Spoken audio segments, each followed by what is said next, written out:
आप सभी को मेरा नमस्कार। अपनी पिछली कई वीडियोस में मैंने कहा है कि हम सभी के जीवन में शब्दों की बड़ी महिमा होती है। शब्दों की महिमा, यदि आपको उन शब्दों के अर्थ समझ में आ रहे हैं तो definitely you may connect with.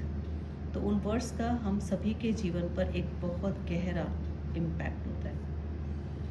ये वर्ड्स हमें या तो ऊपर उठा देते हैं, गति दे देते हैं, या फिर हमें बिल्कुल गिरा देते हैं। बट इन शब्दों से पहले एक शब्द और आया था जिसके लिए मैंने कहा था I will discuss about this. और एक हमने शब्द लिया था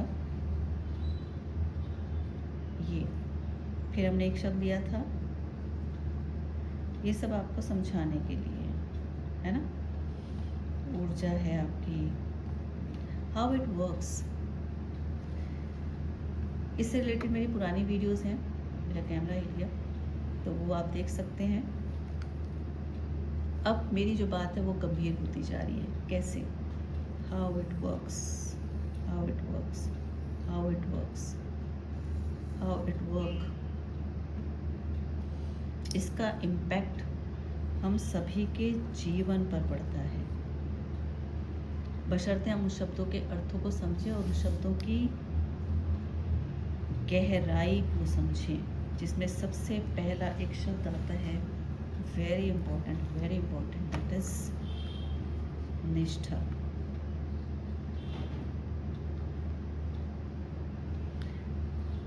निष्ठावान हो, या कह लीजिए निष्ठावान आचरण।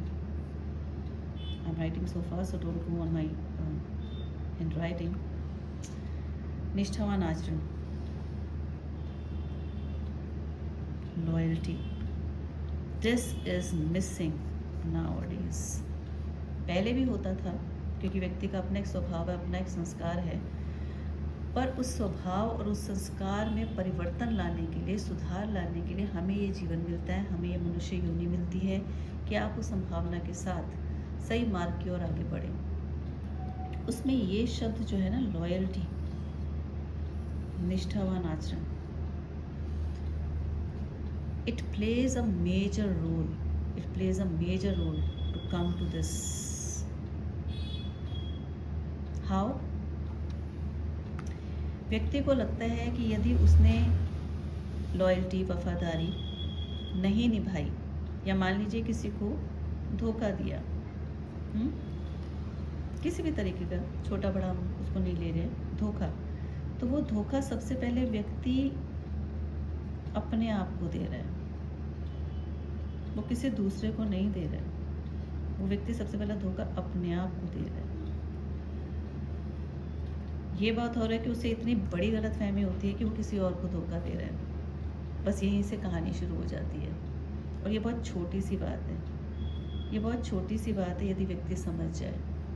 यही सब हमारे ग्रंथों में बताया गया है, यही सब